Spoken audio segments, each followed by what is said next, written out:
সংস্কার ও নির্বাচনের মধ্যে কোনো বিরোধ নেই জানিয়ে একই সাথে সংস্কার ও নির্বাচন আয়োজনের দাবি জানিয়েছেন বিএনপির মহাসচিব মির্জা ফখরুল ইসলাম আলমগীর। শহীদ রাষ্ট্রপতি জিয়াউর রহমানের মাজারে শ্রদ্ধা জানিয়ে একথা বলেন বিএনপি মহাসচিব। এর আগে শহীদ রাষ্ট্রপতি জিয়াউর রহমানের জন্মবার্ষিক উপলক্ষে তার সমাধিতে শ্রদ্ধা জানান বিএনপির সিনিয়র নেতারা। নাজিবুর রহমানের রিপোর্ট। শহীদ রাষ্ট্রপতি জিয়াউর রহমানের ৮৯তম জন্মবার্ষিকী উপলক্ষে দলের নেতাকর্মীদের সাথে নিয়ে জিয়াউর রহমানের সমাধিতে শ্রদ্ধা জানান বিএনপি মহাসচিব মির্জা ফখরুল ইসলাম আলমগীর ও স্থায়ী কমিটির সদস্যরা। শ্রদ্ধা জানিয়ে জুলাই আগস্টের মধ্যে নির্বাচন আয়োজন প্রসঙ্গে সাংবাদিকদের প্রশ্নের জবাব দেন দলের মহাসচিব। সংস্কার এবং নির্বাচনের মধ্যে কোনো বিরোধ নেই, সংস্কারও চলবে, নির্বাচন হবে এবং যে সরকার আসবে, যে দল সরকারে আসবে তারা সেই সংস্কারগুলোকে এগিয়ে নিয়ে যাবে। আমরা আমাদের দলের পক্ষ থেকে আমরা পরিষ্কার করে বলতে পারি যে আমরা প্রতিটি সংস্কারকে এগিয়ে নিয়ে যাব। রাজনৈতিক দলগুলোর সাথে আলোচনার মাধ্যমে সংস্কার কমিশনের রিপোর্ট চূড়ান্ত করার দাবি করেন মির্জা ফখরুল ইসলাম আলমগীর। আমরা প্রাথমিকভাবে এখনই কোনো মন্তব্য করতে চাই না, এই জন্য যে পুরো রিপোর্ট আমাদের কাছে এসে পৌঁছেনি। 1 নম্বর। 2 নম্বর, এখানে সরকার যেটা বলেছে এবং যে পরিকল্পনা করেছে, এই রিপোর্টগুলো পাওয়ার পর রাজনৈতিক দলগুলোর সঙ্গে আলোচনা করবে, তারপরেই সিদ্ধান্ত হবে এবং ঐক্যমত ছাড়া কোনোটাই গ্রহণযোগ্য হবে না।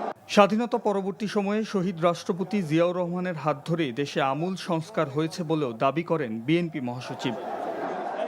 Najibur Rahman, NTV news, Dhaka. স্বাধীনতার ঘোষক শহীদ প্রেসিডেন্ট জিয়াউর রহমানের ৮৯তম জন্মবার্ষিক আজ। বহুদলীয় গণতন্ত্র এবং বাংলাদেশি জাতীয়তাবাদের প্রবক্তা জিয়াউর রহমান দেশ পরিচালনায় বিচক্ষণতা এবং দূরদর্শিতার যে দৃষ্টান্ত রেখে গেছেন তা সমৃদ্ধ দেশ গঠনে অনুকরণীয়, এমনটাই মনে করেন শিক্ষাবিদ, গবেষক ও লেখক প্রফেসর ডক্টর আনোয়ারুল্লাহ চৌধুরী।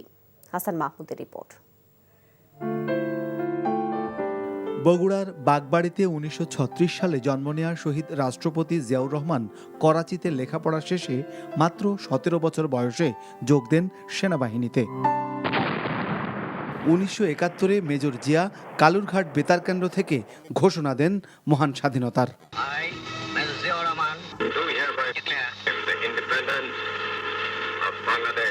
মুক্তিকামী জনতার মধ্যে ছড়িয়ে পড়ে পরাধীনতা থেকে মুক্তির স্লোগান। দেশের এক প্রান্ত থেকে অন্য প্রান্তে ছড়িয়ে পড়ে সেই স্লোগান। স্বাধীনতার ঘোষণা দিয়ে নিজেই ঝাঁপিয়ে পড়েন রণাঙ্গনের সম্মুখ সমরে। সেক্টর কমান্ডার হিসেবে যুদ্ধে জীবন বাজি রেখে বীরত্বপূর্ণ অবদানের জন্য জিয়াউর রহমান ভূষিত হন বীর উত্তম খেতাবে। ৭৫-এর ৭ নভেম্বর সিপাহী জনতার বিপ্লব মেজর জিয়াকে নিয়ে আসে ক্ষমতার কেন্দ্রবিন্দুতে। ৭৭ সালের ২১ এপ্রিল হন রাষ্ট্রপতি। আমাদের জনগণের অন্তরে সৃষ্ট নবতার চেতনা সবকিছুই স্বতন্ত্র। তার সাহসী ভূমিকায় পাল্টাতে শুরু করে দেশের আর্থসামাজিক অবস্থা। দেশ এগিয়ে যায় উন্নয়ন আর সমৃদ্ধির পথে। বিপন্ন জাতিকে উদ্ধার করার জন্য জিয়াউর রহমান কতগুলো পদক্ষেপ গ্রহণ করেন। প্রথম পদক্ষেপ হলো তিনি এই বহুদলীয় গণতন্ত্রের প্রবর্তন করেন। তারপর তিনি সংবাদপত্রের স্বাধীনভাবে ঘোষণা করেন। তার রাজনীতি ছিল গণমুখী, তার রাজনীতি ছিল উন্নয়নের রাজনীতি। প্রেসিডেন্ট জিয়াউর রহমানের ১৯ দফা কর্মসূচি মাত্র কয়েক বছরের ব্যবধানে দেশকে উন্নয়ন ও সমৃদ্ধির পথে এগিয়ে নিয়ে যায়। ১৯ দফা বাস্তবায়নের জন্য তিনি অক্লান্ত পরিশ্রম করেন, যার মধ্যে বাংলাদেশের মানুষের মুক্তির বার্তা ছিল। এই যে তার গ্রামমুখী রাজনীতি, এই যে তার মানুষের জন্য যে রাজনীতি, মানুষের ভাগ্য পরিবর্তনের জন্য যে রাজনীতি, এই রাজনীতির প্রবর্তক বাংলাদেশে আপনার এই শহীদ রাষ্ট্রপতি জিয়াউর রহমান। সে কারণেই তিনি ইতিহাসে বেঁচে থাকবেন। কিন্তু প্রিয় মাতৃভূমি নিয়ে স্বপ্নের পুরোটা বাস্তবায়ন করে যেতে পারেননি তিনি। ১৯৮১ সালের ৩০ মে চট্টগ্রাম সার্কিট হাউজে একদল বিপথগামী সেনা সদস্যের হাতে শহীদ হন জিয়াউর রহমান। শহীদ জিয়ার আদর্শ ধারণ করে পথ চললে মানুষের আস্থা হারাবে না বিএনপি, এমন মত সংশ্লিষ্টদের। Hasan Mahmud, NTV news, Dhaka. সরকারের নির্ধারিত সময়সীমা অনুযায়ী ইসি নির্বাচন আয়োজনের প্রস্তুতি নিচ্ছে বলে জানিয়েছেন প্রধান নির্বাচন কমিশনার এম নাসির উদ্দিন। সকালে রাজধানীর আগারগাঁও নির্বাচন কমিশন ভবনে একথা বলেন তিনি। এছাড়া দেশের জনগণ কমিশনের কাছে একটি অবাধ, সুষ্ঠু ও নিরপেক্ষ নির্বাচন আশা করে, আর সেই প্রত্যাশা পূরণে কমিশন কাজ করছে বলেও তিনি জানান। মইদুল ইসলামের রিপোর্ট। চলতি বছরের মাঝামাঝি সময় জাতীয় নির্বাচন সম্ভব বলে বিএনপি মহাসচিব মির্জা ফখরুল ইসলাম আলমগীরের বক্তব্যের প্রতিক্রিয়ায় প্রধান নির্বাচন কমিশনার সাংবাদিকদের জানান, নির্বাচন নিয়ে প্রধান উপদেষ্টার নির্দেশনা অনুযায়ী প্রস্তুতি নিচ্ছে কমিশন। এছাড়া নির্বাচন কমিশন কোনো রাজনৈতিক দলের পক্ষ নিচ্ছে না উল্লেখ করে সিইসি বলেন, সংবিধানের আলোকেই কাজ করছে কমিশন। রাজনৈতিক বক্তব্য আমরা ঢুকতে চাই না, আমরা রাজনীতির মধ্যে ঢুকতে চাই না। আমরা আইন কানুন বিধিবিধান সিস্টেমের মধ্যে থাকবো, ক্লিন স্লেট। আমরা চাই যে একদম স্ট্রেট, যাতে সবাই একটা ফ্রি ফেয়ার গেম আমরা উপহার দিতে চাই। সব players can play freely under the rules of the game. That is the environment we want to create. আর অন্য কিছু না। একদম মাননীয় প্রধান উপদেষ্টার ঘোষিত যে টাইম ফ্রেম, ওটাকে মাথায় রেখে আমরা কাজ করছি। নির্ধারিত সময়ের মধ্যেই সারা দেশে ভোটার তালিকা হালনাগাদ কার্যক্রম শেষ হবে বলেও জানান প্রধান নির্বাচন কমিশনার। আমরা 6 মাসের জন্য প্ল্যান করেছি ভাই। এই 6 মাসের জন্য প্ল্যান করলে কিছু কম বেশি হতে পারে, কারণ আমাদের টার্গেট যেটা দেয় 6 মাস, এই 6 মাসের মধ্যে ইনশাআল্লাহ আমরা শেষ করার জন্য খুব সার্বিক প্রচেষ্টা আমাদের থাকবে। এই 6 মাসের মধ্যে যাতে আমরা শেষ করতে পারি। 65,000 লোক কাজ করবে বিভিন্ন লেভেলে। তার মানে আমরা একটা huge program, we have undertaken a huge program, যাতে কুইকলি এই কাজটা আমরা within the time, specified time আমরা শেষ করতে পারি। সেই চেষ্টাটা আমরা করছি। এ সময় জাতিসংঘের উন্নয়ন কর্মসূচি ইউএনডিপির আবাসিক প্রতিনিধি স্টিভেন লিলার জানান, বাংলাদেশের নির্বাচন কমিশনকে কারিগরি এবং প্রযুক্তিগত নানান ধরনের সহায়তা অব্যাহত রাখবে তারা। That are key in supporting financially the type of technical assistance that the UN can provide to Bangladesh. এর আগে সহযোগিতার অংশ হিসেবে ভোটার তালিকা হালনাগাদের জন্য নির্বাচন কমিশনকে 175টি ল্যাপটপ, 200টি স্ক্যানার সহ বিভিন্ন নির্বাচনী সরঞ্জাম তুলে দেয় ইউএনডিপি। মইদুল ইসলাম, এনটিভি নিউজ, ঢাকা। কতটুকু সংস্কার হবে রাজনৈতিক দলগুলো তাতে ঐকমত্যে না পৌঁছলে নির্বাচন আয়োজন কঠিন হবে বলে মন্তব্য করেন প্রেস সচিব শফিকুল আলম। রাজধানীর প্রেস ইনস্টিটিউটে কৃষি বিষয়ক সাংবাদিক কর্মশালার উদ্বোধন শেষে তিনি একথা বলেন। সবচেয়ে ভালো নির্বাচন আয়োজনের লক্ষ্যে সরকার কাজ করছে উল্লেখ করে তিনি বলেন, দ্রুত সংস্কার কাজ সম্পন্নের জন্য রাজনৈতিক দলগুলোকে একমত হতে হবে। আওয়ামী লীগের ভবিষ্যৎ রাজনৈতিক দলগুলো ঠিক করবে জানিয়ে তিনি বলেন, দলটিকে নিষিদ্ধ করা না করার ব্যাপারে আপাতত সরকারের কোনো ভাবনা নেই। সরকারি কর্মকর্তা কর্মচারীদের মহার্ঘ ভাতা প্রদান যুক্তিযুক্ত সিদ্ধান্ত জানিয়ে প্রেস সচিব বলেন, আশেপাশের দেশের সাপেক্ষে চিন্তা করে ভাতা প্রদানের সিদ্ধান্ত নেওয়া হয়েছে। সত্যিকার অর্থে কবে ইলেকশন হবে এটা ডিসাইড করাই টাফ না। এক একটা রিফর্মের উপর দেখা যাচ্ছে টাইম লাইনটা। আপনি বলছেন যে না, যদি কেউ বলে ফেলে যে এই ইয়েতে যে না প্রেসিডেন্সিয়াল ইলেকশনটা আগে হবে বা স্থানীয় ইলেকশনটা আসবে, সেগুলোর ক্ষেত্রে তো একটা ডিফারেন্ট টাইপের মানে প্রস্তুতি দরকার হয়। তো ওই পুরো প্রস্তুতিকে সামনে রেখেই চিফ অ্যাডভাইজার 2টা টাইম লাইন দিয়েছিলেন। আন্তর্জাতিক আইন অনুযায়ী সীমান্তে বিজিবি তৎপর আছে উল্লেখ করে স্বরাষ্ট্র উপদেষ্টা অবসরপ্রাপ্ত লেফটেন্যান্ট জেনারেল জাহাঙ্গীর আলম চৌধুরী বলেছেন, সীমান্তে দেশের এক বিন্দু স্বার্থ ছাড় দেওয়া হবে না। প্রশাসন, পুলিশ, বন ও রেলওয়ে ক্যাডারভুক্ত কর্মকর্তা এবং জুডিশিয়াল সার্ভিস কর্মকর্তাদের 137তম সার্ভে এবং সেটেলমেন্ট প্রশিক্ষণ কোর্সের সমাপনী এবং সনদ বিতরণ অনুষ্ঠানে তিনি এসব কথা বলেন। রাজধানীর তেজগাঁওয়ে ভূমি ভবনে আয়োজিত এই অনুষ্ঠানে কোর্স শেষ করা কর্মকর্তাদের হাতে সনদ তুলে দেন উপদেষ্টা। এ সময় তিনি বলেন, উল্লেখযোগ্য হারে প্রতিদিনই কৃষি জমির পরিমাণ কমছে, যা বাংলাদেশের ভবিষ্যৎ খাদ্য নিরাপত্তার জন্য খুবই আশঙ্কাজনক। এ বিষয়ে কর্মকর্তাদের বিশেষভাবে খেয়াল রাখার আহ্বান জানান কৃষি মন্ত্রণালয়ের দায়িত্বে থাকা এই উপদেষ্টা।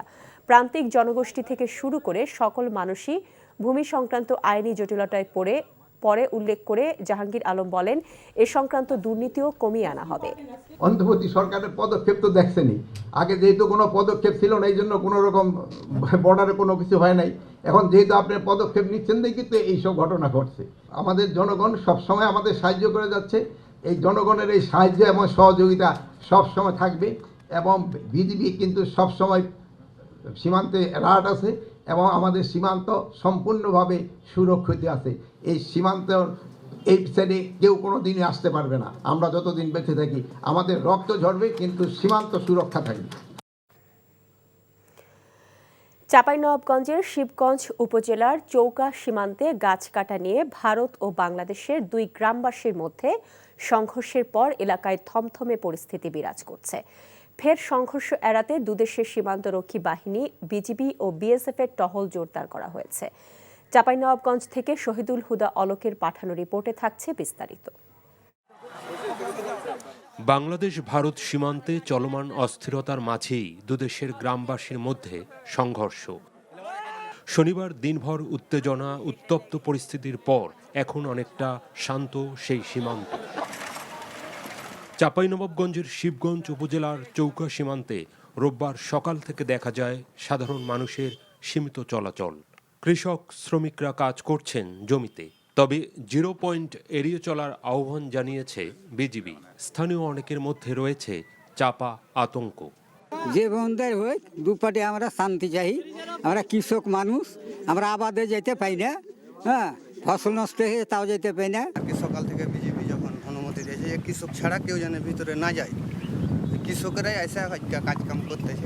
আমাদের যে কৃষকের যে ফসলগুলা কষ্ট করে ফসলগুলা করা হয়েছে, এই ফসলগুলা নষ্ট করে দিয়েছে। এদিকে বাংলাদেশ ভারত সীমান্তে সতর্ক অবস্থানে রয়েছে দুদেশের সীমান্তরক্ষী বাহিনী। জোরদার করা হয়েছে টহল।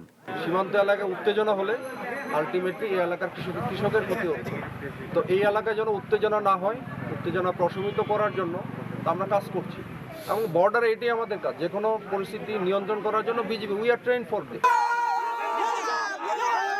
বিজিবি ও এলাকাবাসী জানান, শনিবার ভোরে শিবগঞ্জের বিনোদপুর ইউনিয়নের চৌকা ও কিরণগঞ্জ সীমান্তের মাঝামাঝি এলাকায় বাংলাদেশি দুই যুবক ঘাস কাটতে গেলে ভারতীয় অংশের গমের ফসল নষ্ট করার অভিযোগ তুলে তাদের মারধর করে ভারতীয়রা।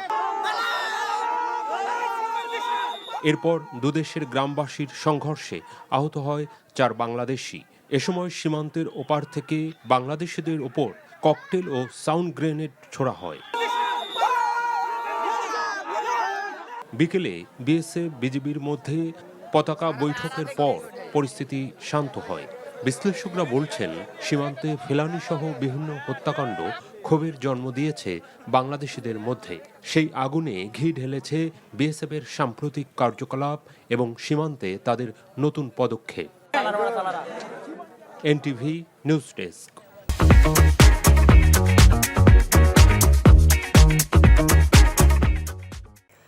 বিচার বিভাগ সংস্কারের যে উদ্যোগ নেওয়া হয়েছে তারই পরিপ্রেক্ষিতে সংশ্লিষ্টদের সাথে আলাপ আলোচনা চলছে বলে জানিয়েছেন প্রধান বিচারপতি ডক্টর সৈয়দ রেফাত আহমেদ। সকালে চট্টগ্রাম আদালত পরিদর্শন শেষে একথা বলেন প্রধান বিচারপতি। তিনি আদালতের বিভিন্ন স্থান পরিদর্শন করেন। এ সময় ঘুরে ঘুরে বিচারালয় পরিদর্শন ও আইনজীবী বিচার বিভাগের কর্মকর্তাদের সাথে মত বিনিময় করেন তিনি। এ সময় প্রধান বিচারপতি জানান, বিচার বিভাগ সংস্কারে যে উদ্যোগ নেওয়া হয়েছে তারই প্রেক্ষিতে আলাপ আলোচনা চলছে।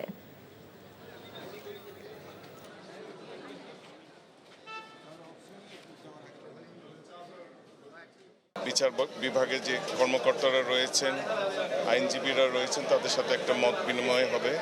আর আমরা তো একটা সংস্কারের একটা উদ্যোগ নিয়েছি, তো সেটার পরিপ্রেক্ষিতেই সেটাকেই আমাদের উদ্দেশ্য রেখেই আলোচনাগুলো হচ্ছে। বিগত স্বৈরাচার সরকারের চাপ এবং মিডিয়ার মালিকেরা নিজেদের স্বার্থে সংবাদ মাধ্যমকে ব্যবহার করেছে বলে মন্তব্য করেছেন গণমাধ্যম সংস্কার কমিশনের প্রধান কামাল আহমেদ। সে কারণে মূলধারার গণমাধ্যমের প্রতি মানুষ আস্থা হারিয়েছে বলেও মন্তব্য করেন তিনি। দুপুরে রংপুর বিভাগের সাংবাদিকদের সাথে মতবিনিময় সভায় এসব কথা বলেন কমিশন প্রধান। মতবিনিময় সভায় রংপুর বিভাগের বিভিন্ন জেলার সাংবাদিকরা অংশ নেন। এ সময় সংবাদকর্মীদের কণ্ঠ রোধ করতে বিগত সরকারের করা কালো আইন বাতিল সহ ওয়েজ বোর্ড ও ঝুঁকি ভাতা নিশ্চিত করার দাবি জানান গণমাধ্যম কর্মীরা। কিছু গণমাধ্যম টাকার বিনিময়ে সাংবাদিক আইডি বিতরণ করছে এমন অভিযোগও করেন তারা। ফেসবুক ও ইউটিউবে খবর প্রচারের নীতিমালার দাবি তোলেন সাংবাদিকরা। মূলধারার গণমাধ্যম ব্যর্থ হয়েছে রাজনৈতিক কারণে, রাজনৈতিক প্রভাব, সরকারের বিভিন্ন স্বৈরাচারী পদক্ষেপ, মামলা মোকদ্দমা আইন দিয়ে বিভিন্নভাবে নিয়ন্ত্রণ এবং নিপীড়নের চেষ্টা, ভয়ভীতি প্রদর্শন, আবার একইভাবে কর্পোরেট গ্রিড, বড় বড় মালিকদের যে কর্পোরেট স্বার্থ, সেই কর্পোরেট স্বার্থ, তাদের মুনাফা, অতি মুনাফার লোভ, সেগুলোর থেকে তারা সংবাদ মাধ্যমকে ব্যবহার করেছেন তাদের স্বার্থ রক্ষার জন্য। এবার থেকে পাহাড় কাটলে শ্রমিক নয়, পাহাড় মালিকদেরই গ্রেফতার করার নির্দেশ দিয়েছেন পানি সম্পদ এবং পরিবেশ, বন ও জলবায়ু পরিবর্তন মন্ত্রণালয়ের উপদেষ্টা সৈয়দ রিজওয়ানা হাসান। দুপুরে চট্টগ্রামের থিয়েটার ইনস্টিটিউটে পলিথিন বিরোধী এবং পরিবেশ সংরক্ষণ বিষয়ে স্টেক হোল্ডারদের সাথে মতবিনিময় সভায় তিনি এই নির্দেশনা দেন। উপদেষ্টা রিজওয়ানা বলেন, পাহাড় কাটা রোধে কঠোর অবস্থানে যাচ্ছে সরকার। সরকারি সংস্থা ও পাহাড় খেকোদের মধ্যে এতদিন যে টম অ্যান্ড জেরি খেলা চলেছে তা আর চলবে না বলে হুঁশিয়ারি দেন তিনি। সভায় উপদেষ্টা বলেন, কামরাঙ্গীর চরের মতো সারা দেশে গড়ে ওঠা পলিথিন উৎপাদন কারখানাগুলোও বন্ধ করে দেওয়া হবে। এছাড়াও সর্বস্তরে ওয়ান টাইম প্লাস্টিক সামগ্রী ব্যবহার বন্ধের আহ্বানও জানান তিনি।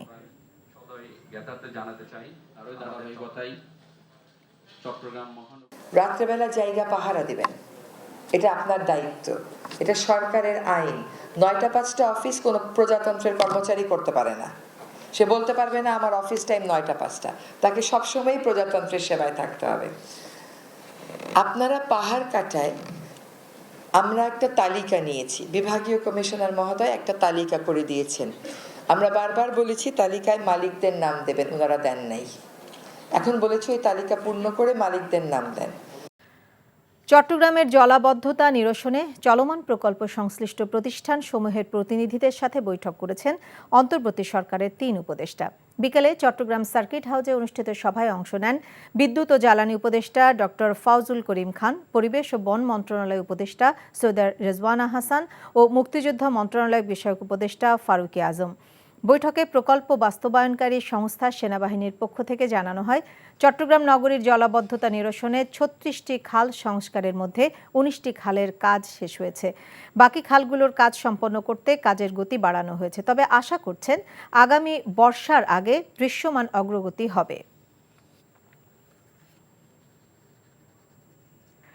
জাহাঙ্গীরনগর বিশ্ববিদ্যালয়ে 15 জুলাই রাতে শিক্ষার্থীদের উপর হামলার ঘটনায় অভিযুক্ত ছাত্রলীগের এক নেতাকে আটক করে পুলিশের হাতে তুলে দিয়েছেন শিক্ষার্থীরা। তার নাম শরীফুল ইসলাম সোহান। তিনি পরিবেশ বিজ্ঞান 49 ব্যাচের শিক্ষার্থী এবং কামাল উদ্দিন হলের আবাসিক ছাত্র ছিলেন। ছাত্রলীগ নেতা সোহান রোববার পরীক্ষা দিতে আসলে তাকে প্রক্টোরিয়াল বডির সহায়তায় আটক করে পুলিশে দেয় সাধারণ শিক্ষার্থীরা। এ সময় তাকে মারধরও করে ক্ষুব্ধ শিক্ষার্থীদের কেউ কেউ। বিষয়টি নিশ্চিত করে বিশ্ববিদ্যালয়ের প্রক্টর অধ্যাপক কে এম রাশিদুল আলম জানান, সোহানকে সতর্ক করা হয়েছিল, কিন্তু তাদের সতর্কতা আমলে নেয়নি এই ছাত্রলীগ নেতা। নানা আয়োজনে সারা দেশে পালিত হচ্ছে শহীদ রাষ্ট্রপতি জিয়াউর রহমানের 89তম জন্মবার্ষিক। এই উপলক্ষে চট্টগ্রামে দিনব্যাপী নানা আয়োজনের মাধ্যমে আলাদা আলাদা কর্মসূচি পালন করছে বিএনপি ও এর অঙ্গ সংগঠন। দুপুরে খুলনা প্রেস ক্লাব হলে শহীদ রাষ্ট্রপতি জিয়াউর রহমানের জন্মবার্ষিকী উপলক্ষে মহানগর ও জেলা বিএনপি আয়োজিত আলোচনা সভা অনুষ্ঠিত হয়। বরিশালে জিয়াউর রহমানের জন্মবার্ষিকী উপলক্ষে আলোচনা সভায় বক্তব্য রাখেন জাতীয় নির্বাহী কমিটির ভাইস চেয়ারম্যান আব্দুল আওয়াল মিন্টু। সিলেট কেন্দ্রীয় শহীদ মিনারে জিয়াউর রহমানের বর্ণাঢ্য জীবনের উপর স্মৃতিচারণ, আলোচনা সভা ও শিক্ষার্থীদের মাঝে শিক্ষা উপকরণ ও খাদ্য বিতরণ করা হয়। নাটোর শহরে জেলা বিএনপির কার্যালয়ে জাতীয় ও দলীয় পতাকা উত্তোলনের মধ্য দিয়ে জন্মবার্ষিক পালিত হয়েছে। আর নওগাঁয় দলীয় কার্যালয়ে দোয়া মাহফিল অনুষ্ঠিত হয়েছে। দিনটি উপলক্ষে নেত্রকোনায় জেলা যুবদলের উদ্যোগে দোয়া মাহফিল এবং কুষ্টিয়ার মিরপুরে অসহায় মানুষের মাঝে শীতবস্ত্র বিতরণ করেছে বিএনপি। জিয়াউর রহমানের জন্মবার্ষিকী উপলক্ষে বগুড়ায় শহরের কলোনি এলাকা ও সারিয়াকান্দি উপজেলায় কম্বল বিতরণ করা হয়। এছাড়া ময়মনসিংহ, মুন্সিগঞ্জ, জামালপুর, গোপালগঞ্জ, কুড়িগ্রাম, জয়পুরহাট সহ সারা দেশে পালিত হয়েছে শহীদ রাষ্ট্রপতি জিয়াউর রহমানের 89তম জন্মবার্ষিক। আদিবাসী ছাত্র জনতার এনসিটিবি ভবন ঘেরাও কর্মসূচিতে হামলা ও মিছিলে পুলিশি হামলার প্রতিবাদে রাজশাহীতে বিক্ষোভ সমাবেশ অনুষ্ঠিত হয়েছে। দুপুরে নগরীর গণকপাড়া মোড় থেকে জাতীয় আদিবাসী পরিষদ বিক্ষোভ মিছিল বের হয়। মিছিলটি নগরীর প্রধান সড়ক প্রদক্ষিণ শেষে সাহেববাজার 0 পয়েন্টে সমাবেশ করে। জাতীয় আদিবাসী পরিষদের কেন্দ্রীয় সাধারণ সম্পাদক গণেশ মার্ডির সভাপতিত্বে সমাবেশে বক্তব্য রাখেন কেন্দ্রীয় সাংগঠনিক সম্পাদক বিমল চন্দ্র রাজওয়ার, আদিবাসী নেতা আন্দ্রিয়াস বিশ্বাস সহ অনেকে। খাগড়াছড়িতে চেঙ্গি নদী থেকে অনুমোদনহীনভাবে বালু উত্তোলন করায় অভিযুক্তকে আর্থিক জরিমানা করেছে উপজেলা প্রশাসন। দুপুরে জেলা সদরের কালাডেবা এলাকার চেঙ্গি নদীর পাড়ে অভিযান চালায় উপজেলা নির্বাহী কর্মকর্তা সুজন চন্দ্র রায়। এ সময় অবৈধভাবে বালু উত্তোলনের সত্যতা পায় ইউএনও। পরে খোঁজ খবর নিয়ে অভিযুক্ত ব্যক্তি ওই এলাকার সাবেক কমিশনার ও মারমা সংগঠনের নেতা মাংসাথওয়াই চৌধুরীকে তলব করা হয়। জিজ্ঞাসাবাদ করে তাকে 50,000 টাকার আর্থিক জরিমানা করেন ইউএনও। অভিযানের সময় অনুমোদনহীনভাবে উত্তোলিত বালু জব্দ করে প্রশাসন। বৈষম্য বিরোধী ছাত্র আন্দোলনে শিক্ষার্থী হত্যা মামলার আসামি রাইহান কবির ভূঁইয়া সুমন ও তার ছোট ভাই মহসিন কবির ভূঁইয়া সবুজকে গ্রেপ্তারের দাবিতে নারায়ণগঞ্জের রূপগঞ্জে মানববন্ধন করেছে এলাকাবাসী। দুপুরে উপজেলার ঢাকা সিলেট মহাসড়কে এই কর্মসূচি পালন করেন তারা। মানববন্ধনে বক্তারা বলেন, গত 25শে ডিসেম্বর স্থানীয় আওয়ামী লীগ নেতা জাহাঙ্গীর কবির ভূঁইয়া ও যুবলীগ নেতা রাইহান কবির ভূঁইয়া সুমন জমি সংক্রান্ত বিরোধের জেরে সন্ত্রাসী বাহিনী নিয়ে মিলন নামে এক ব্যক্তির বাড়িতে হামলা, ভাঙচুর ও লুটপাট চালায়। পরে এলাকাবাসী সুমনকে আটক করে পুলিশের সোপর্দ করে। পরে পুলিশ মোটা অঙ্কের টাকার বিনিময়ে তাকে ছেড়ে দেয় বলে অভিযোগ করেন বক্তারা। সুবিধাবঞ্চিত 30 শিশু আকাশে ওড়ার ও কক্সবাজার ভ্রমণের সুযোগ করে দিল বেসরকারি বিমান সংস্থা নভোএয়ার। সংস্থাটির 12 বছর পূর্তি উপলক্ষে ঢাকা কক্সবাজার ঢাকা বিমানে ভ্রমণের সুযোগ পায় শিশুরা। কক্সবাজার সমুদ্র সৈকত পরিষ্কার কার্যক্রমে অংশ নেয় তারা। বাংলাদেশ বিমান বাহিনীর ঘাঁটি, কক্সবাজার রেলওয়ে স্টেশন এবং সমুদ্র সৈকতে আনন্দ ঘন সময় কাটায় তারা। অংশ নেওয়া শিশুরা জানায়, কক্সবাজারে এমন যাত্রায় তারা আনন্দিত। আকাশে ওড়ার স্বপ্ন পূরণে তারা কৃতজ্ঞতা জানায় আয়োজকদের। নারায়ণগঞ্জের সোনারগাঁয়ে বাংলাদেশ লোক ও কারুশিল্প ফাউন্ডেশনের আয়োজনে শুরু হয়েছে মেলা। সংস্কৃতি বিষয়ক মন্ত্রণালয়ের উপদেষ্টা মোস্তফা সরোয়ার ফারুকী মেলার উদ্বোধন করেন। তারেক স্বপনের ক্যামেরায় নারায়ণগঞ্জ থেকে বিল্লাল হোসেন রবিনের পাঠানো রিপোর্ট।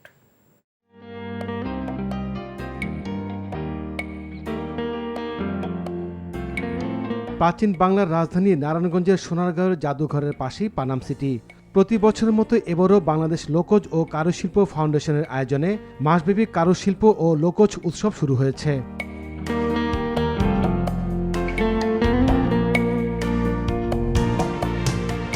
এবারের মেলায় রাঙ্গামাটি, বান্দরবান জেলার ক্ষুদ্র নৃগোষ্ঠীর কারুপণ্য, সোনারগাঁয়ে পাটের কারুশিল্প সহ মোট 100টি স্টল রয়েছে। মেলায় পুতুল নাচ, বায়োস্কোপ এবং নগরদোলা সহ গ্রাম বাংলার ঐতিহ্য ইতিহাস দেখে মুগ্ধ হয়েছেন দর্শনার্থীরা। শিল্প সংস্কৃতি তুলে ধরার জন্য একজন ফোনে সেজেছি। এখানের ঐতিহ্যবাহী অনেক জিনিস দেখে আমরা খুবই মুগ্ধ। আনন্দ উপভোগ করতে এসেছি আর কি। পুরনো জিনিস, ঐতিহ্যবাহী শিল্প, সেগুলো দেখার জন্য এসেছি এখানে। মাসব্যাপী মেলার উদ্বোধন করেন সংস্কৃতি বিষয়ক উপদেষ্টা মোস্তফা সরোয়ার ফারুকী। এখানে যে এরকম একটা বড় মেলা হয়, এটা বাংলাদেশের মানুষের কাছেই পৌঁছানোটা একটা বড় চ্যালেঞ্জ। অর্থাৎ মানে আমি যদি ঢাকার কথাই বলি, ঢাকার অধিকাংশ মানুষই কিন্তু হয়তো জানে না যে এরকম একটা মেজর মেলা আমাদের দেশে হচ্ছে।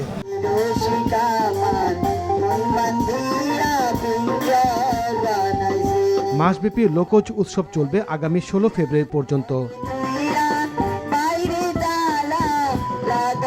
NTV news desk. দলে কোনো অনুপ্রবেশকারীকে জায়গা দেয়া যাবে না, এমন মন্তব্য করে বিএনপির ভারপ্রাপ্ত চেয়ারম্যান তারেক রহমান বলেছেন, অনুপ্রবেশকারীদের সুবিধা দিতে 15 বছর নির্যাতন নিপীড়ন সহ্য করেনি বিএনপি। আগামী জাতীয় নির্বাচন সহজ হবে না মন্তব্য করে তিনি বলেছেন, জনগণের চাওয়া অনুযায়ী কাজ না করলে কিংবা কোনো ভুল করলে পস্তাতে হবে বিএনপিকে। বলেছেন, বিএনপি ছাড়া অন্য কেউ সরকার গঠন করলে বিএনপি নেতাকর্মীরা কেউ ভালো থাকতে পারবে না। বিকেলে এক আলোচনায় এসব বলেন তারেক রহমান। ইমরুল আহসানের রিপোর্ট।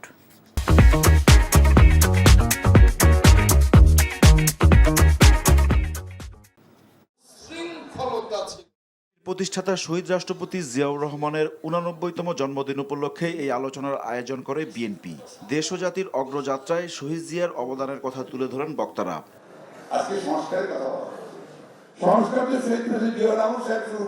লন্ডন থেকে অনলাইনে যুক্ত হয়ে বিএনপির ভারপ্রাপ্ত চেয়ারম্যান তারেক রহমান নেতাকর্মীদের দলের প্রতিষ্ঠাতার আদর্শ অনুসরণ করে রাজনীতি করার আহ্বান জানান। খুব সম্ভবত পৃথিবীর কোনো রাজনৈতিক নেতার চলে যাবার পরে জানাজার ক্ষেত্রে এইরকম দৃশ্য আমরা দেখিনি, এত জনসমাগম আমরা দেখিনি, এভাবে মানুষকে কাঁদতে আমরা দেখিনি, এত সংখ্যক মানুষকে কাঁদতে। জানা যায় মানুষের উপস্থিতি বলে দেয় তিনি তার মানুষের কাছে কতটা জনপ্রিয় ছিলেন।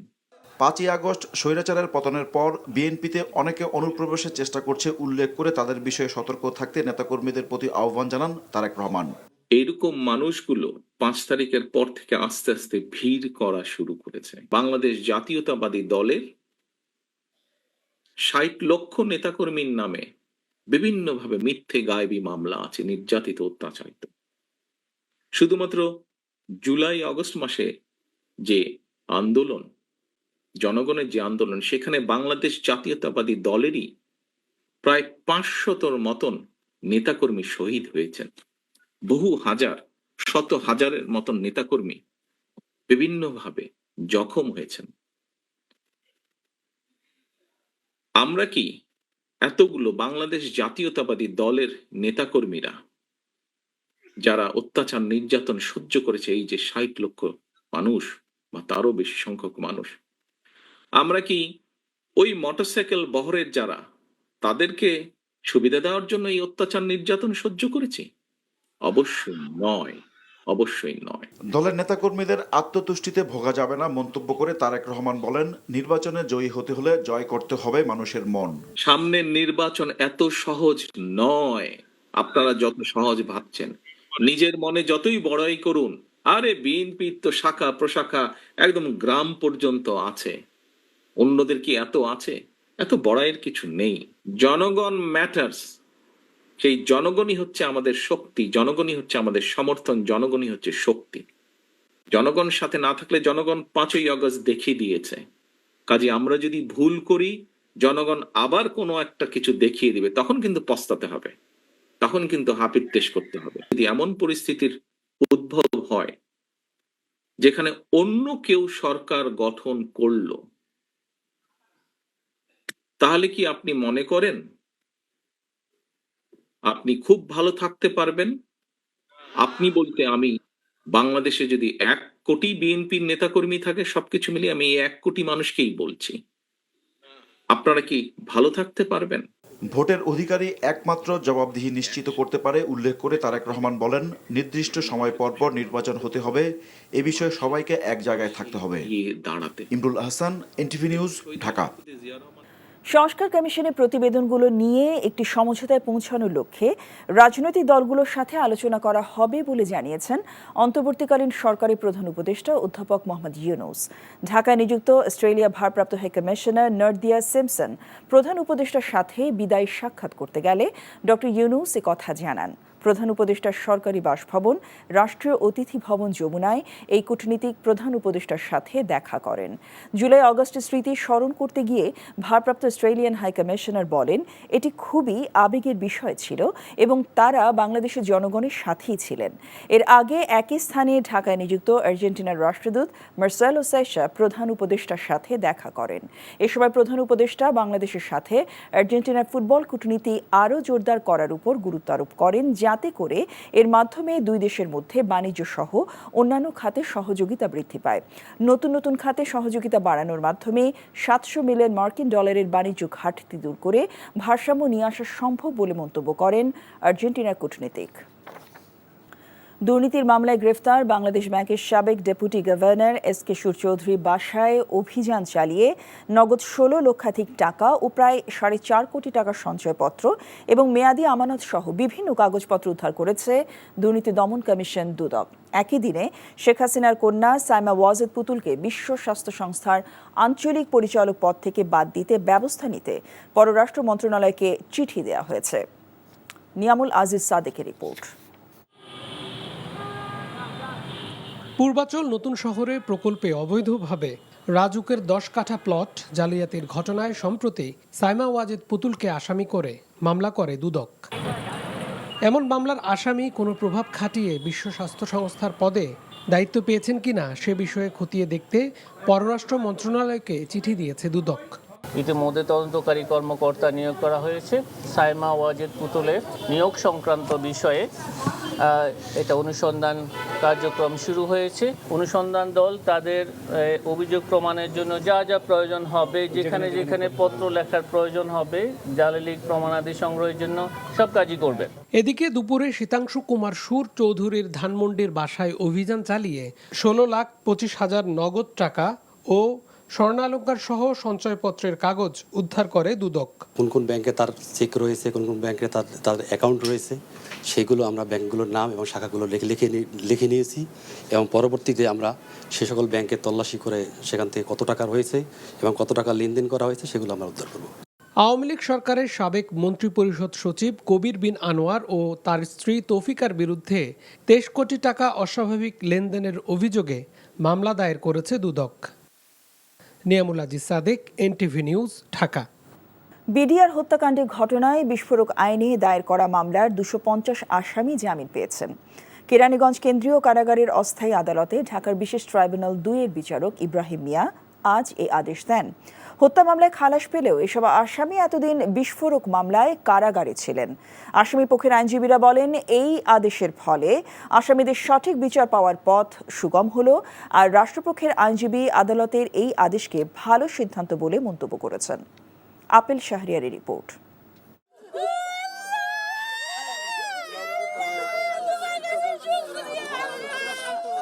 জামিনের খবরে আদালত প্রাঙ্গণে কান্নায় ভেঙে পড়েন বিডিআর বিদ্রোহের ঘটনায় বিস্ফোরক মামলার আসামির স্বজনরা।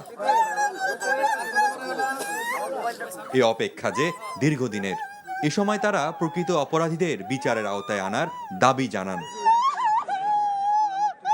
যারা এই হত্যাকাণ্ডের সাথে জড়িত আর যারা মুখোশের আড়ালে আছে তাদের প্রত্যেকের আইনের আওতায় এনে শাস্তি দেওয়া হোক, কঠিনতম কঠিন শাস্তি দেওয়া হোক। আমার বাবা কোনো দোষ করে নাই, আমার বাবা বিডিআর বিদ্রোহী না, আমার বাবা বিদ্রোহী না। জুলাই বিপ্লবের পর নানা কারণে কয়েক দফা পেছানো হয় এ মামলার জামিন শুনানি। অবশেষে কেরানীগঞ্জের কেন্দ্রীয় কারাগারে অস্থায়ী আদালতে হত্যা মামলায় খালাস পাওয়া আসামিদের জামিন আবেদন করলে তা মঞ্জুর করেন আদালত। যারা আগে খালাসপ্রাপ্ত হয়েছিলেন এবং তাদের বিরুদ্ধে মহামান্য সুপ্রিম কোর্টের হাইকোর্ট বিভাগে রায় পরিবর্তন হয়েছে বা কারো বিরুদ্ধে আপিল পেন্ডিং আছে এবং বিস্ফোরক দ্রব্য মামলায় আলাদা 30 জনের মতো আসামি শুধুই বিস্ফোরক দ্রব্য মামলার আসামি ছিলেন, এই আসামি ব্যতি রেখে অন্যান্য খালাসপ্রাপ্ত আসামিদেরকে জামিন মঞ্জুর করা হলো। এই মর্মে একটা আদেশ দেওয়া হয়েছে। আসামিরা জামিন পাওয়ায় তাদের ন্যায় বিচার পাবার পথ প্রশস্ত হলো বলে মন্তব্য করেন আসামি পক্ষের আইনজীবীরা। মাননীয় আদালত আমাদেরকে নির্দেশ দিয়েছেন যে 250 মানুষ এখন জামিন পেল, তাদের জামিন নামাটা আমরা 2 দিন পরে দাখিল করব। আমরা ভালো করে স্ক্রুটিনি করে কেউ যাতে কোনো অন্য আসামি যারা সাজাপ্রাপ্ত এরকম কেউ যাতে এসে ভুল বেল বন্ড যাতে সাবমিট না হয়ে যায়, আর যাদের সাজা ইতোমধ্যে শেষ হয়ে গেছে, যাদের 10 বছরের সাজা ছিল, এই সাজাটা এখন আর তাদের নাই। আমরা মাননীয় আদালতের কাছে অনুরোধ করেছি, সাবমিশন রেখেছি যে তাদের জামিনের বিষয়গুলো যাতে পরবর্তী ধার্য তারিখে বিবেচনা করেন। আগামী 10 ফেব্রুয়ারি এ মামলার সাক্ষ্য গ্রহণের পরবর্তী দিন ধার্য করেন আদালত। Apel Shahriar, NTV news, Dhaka. Check প্রতারণার মামলায় ক্রিকেটার ও মাগুরা 2 আসনের আওয়ামী লীগ দলীয় সাবেক সংসদ সদস্য সাকিব আল হাসানের বিরুদ্ধে গ্রেফতারি পরোয়ানা জারি করেছে আদালত। দুপুরে ঢাকার অতিরিক্ত মুখ্য মহানগর হাকিম জিয়াদুর রহমানের আদালত আজ এ আদেশ দেন। আরাফাত ইসলামের রিপোর্ট। বিতর্ক যেন পিছু ছাড়ছে না দেশসেরা ক্রিকেটার সাকিব আল হাসানের। একের পর এক নেতিবাচক ঘটনায় খবরের শিরোনাম হচ্ছেন তিনি। সবশেষ সংযোজন আইএফআইসি ব্যাংকের চেক প্রতারণার মামলায় তার বিরুদ্ধে রোববার জারি হওয়া গ্রেফতারি পরোয়ানা। গত বছরের 15 ডিসেম্বর ঢাকার অতিরিক্ত চিফ মেট্রোপলিটন ম্যাজিস্ট্রেট মাহবুবুল হকের আদালতে চেক ডিসঅনারের অভিযোগে আইএফআইসি ব্যাংক সাকিব সহ 4 জনকে আসামি করে মামলা করে। তারই প্রেক্ষিতে গত বছরের 18 ডিসেম্বর পৃথক আদালত আসামিদের 19 জানুয়ারি হাজির হওয়ার জন্য সমন জারি করেছিল। আসামিদের মধ্যে এমদাদুল হক ও মালাইকা বেগম আদালতে হাজির হলেও অপর আসামিরা আদালতে হাজির না হওয়ায় আদালত তাদের বিরুদ্ধে গ্রেফতারি পরোয়ানা জারি করল। Shakib Al Hasan agro farm limited, এই ফার্মের নামে সে 4 কোটি প্রায় 15 লক্ষ টাকা 17 সালে সে ঋণ গ্রহণ করে, সে ঋণ পরিশোধ করে নাই। সে যে চেকগুলো দাখিল করেছিল ব্যাংকে টাকা পরিশোধ করার জন্য, ওই চেকের বিপরীতে ব্যাংক তার বিরুদ্ধে এনআই অ্যাক্টে তার বিরুদ্ধে মামলা করে। আজকে ধার্য ছিল আদালতে আসার জন্য, কিন্তু সে আজকে আদালতে আসে নাই। না আসার কারণে তার বিরুদ্ধে বিজ্ঞ আদালত গ্রেপ্তার পরোয়ানা জারি করেন। আরাফাত ইসলাম, এনটিভি নিউজ, ঢাকা।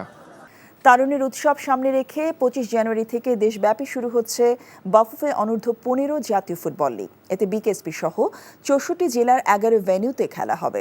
আঞ্চলিক পর্ব থেকে 11টি এবং আয়োজক নোয়াখালী সরাসরি মূল পর্বে খেলবে। সিলেট বিভাগের জেলাগুলো দিয়ে শুরু হবে খেলা। গত ডিসেম্বরে বাফুফে নির্বাহী কমিটির সভায় 29টি জেলা ফুটবল অ্যাসোসিয়েশন কমিটি বিলুপ্ত হয়। তবে অ্যাসোসিয়েশনগুলো বিলুপ্ত হলেও স্থানীয় জেলা প্রশাসকের তত্ত্বাবধানে অনুষ্ঠিত হবে খেলাটি, এমনটাই জানিয়েছে বাফুফে। আগামী 19 ফেব্রুয়ারি জাতীয় ফুটবল লীগের সমাপনী অনুষ্ঠিত হবে।